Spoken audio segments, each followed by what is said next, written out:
नमस्कार दोस्तों, एक दौर में बॉलीवुड की ग्लैमरस अभिनेत्री रह चुकी ममता कुलकर्णी ने अब पूरी तरह से आध्यात्म का मार्ग अपना लिया है।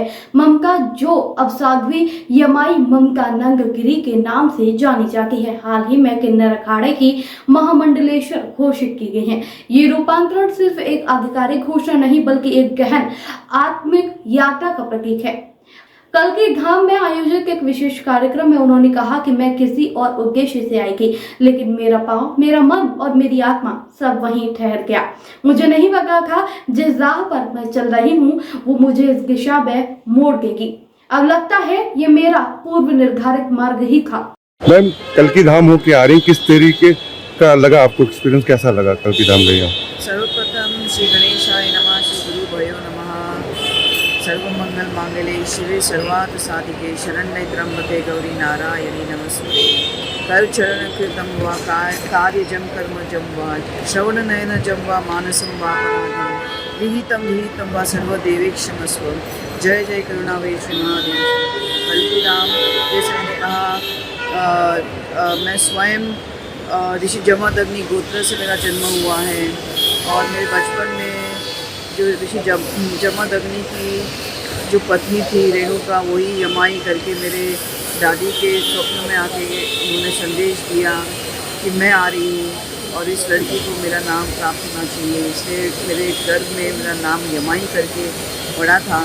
और आज वही संयोग देखिए, उसी जमदग्नि गोत्र में परशुराम और रेणुका के पुत्र हुए। वो कल्कि अवतार के आज गुरु हैं और उनके नीचे उनका अवतार पूर्ण स्वरूप से शिक्षित हो रहा है। तो आज मुझे ये पुण्य सौभाग्य प्राप्त हुआ कि मुझे उसी कल्कि धाम में, मैं आई थी किसी और अवसर के लिए, लेकिन मेरे पैर, मेरी बुद्धि और सब विवेक वहाँ तक मुझे लेके गए। शायद कोई सहयोग होगा और मैं इसके लिए बहुत कृतज्ञ महसूस करती हूँ श्री आचार्य प्रमोद कृष्ण का कि मुझे उन्होंने उस शीला दान का मौका और अवसर प्रदान किया। जिस तरीके से देखती, क्या कल सपने में आए थे? जिस तरीके से भगवान किस तरीके से देखते आप? देखिए, मेरे सपने में तो सभी आ गए। मैंने 12 साल कठोर तपस्या की तो मेरे सामने सर्व ब्रह्मांड आके खड़े हो गए। और जब मैं बोल रही कि मेरे 9 चक्र जागृत हो गए, मेरी कुंडलिनी शक्ति जागृत हो गई, तो प्रत्येक चक्र पे एक देवी देवता विराजमान होते हैं।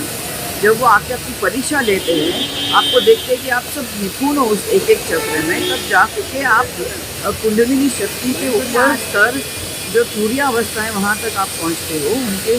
उनके परीक्षा के बिना, ब्रह्मांड के परीक्षा के बिना आप तुरीयावस्था तक पहुँच ही नहीं सकते।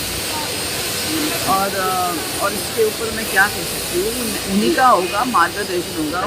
और जैसे हम लोग बोलते हैं कि शुक्लां भरधरं विष्णु शशिवर्णं चतुर्भुजं प्रसन्नवदनं ध्यायेत् पश्चान्ते शान्ताकारं भुजगशयनं पद्मनाभं सुरेशं विश्वाधारं गगनसदृशं मेघवर्णं शुभांगं लक्ष्मीकान्तं कमलनयनं योगीभ्यार्नगमयं वन्दे विष्णु भवभयहरं सर्वलोकैकनाथम्।